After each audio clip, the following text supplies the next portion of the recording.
আজ সোমবার 5 মে 2025, 22 বৈশাখ 1432 বঙ্গাব্দ, 6 জিলকদ 1446 হিজরি। জানিয়ে দেব আজকে দৈনিক বাংলাদেশ প্রতিদিন পত্রিকার শিরোনামগুলো। নির্বাচন ইস্যুতে তৎপর বিদেশিরা, কবে ভোট প্রশ্ন, গণতান্ত্রিক প্রক্রিয়ায় ক্ষমতা হস্তান্তর দেখতে চায় সবাই।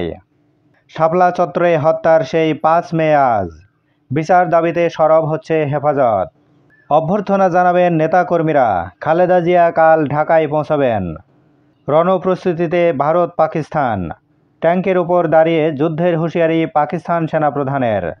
বৈঠকের পর বিএনপি, কবে নির্বাচন জানতে চেয়েছে রাশিয়া জাপান। আলোচনা সভায় বক্তারা, স্বাধীন গণমাধ্যম ছাড়া গণতন্ত্র টিকবে না। বিএনপি সংবাদপত্রের স্বাধীনতার পক্ষে ছিল, থাকবে, বললেন ফখরুল। প্রধান বিচারপতি, সংবিধান ও গণতন্ত্রের ভারসাম্য রাখাই বড় চ্যালেঞ্জ। বকশিস বা ভিক্ষা চায় না, হিসাবের পাওনা চাই। তিস্তা নিয়ে রংপুরে সমাবেশে মির্জা আব্বাস। ঘরে ঘরে বাড়ছে রোগী, ছড়িয়ে পড়ছে স্ক্যাবিস। বিদেশি বিনিয়োগ 6 বছরের মধ্যে সর্বনিম্ন।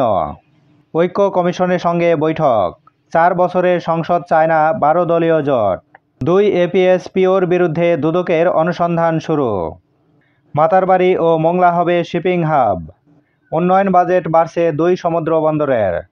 গুরুত্ব পাবে আঞ্চলিক বাণিজ্য। জামাতের নিবন্ধন নিয়ে আপিল, দ্রুত শুনানির আবেদন। মিজোরামে বাংলাদেশি বংশোদ্ভূত 2 মার্কিন নাগরিক গ্রেপ্তার। চিন্ময়ের জামিন বাতিল ও ফাঁসির দাবিতে বিক্ষোভ।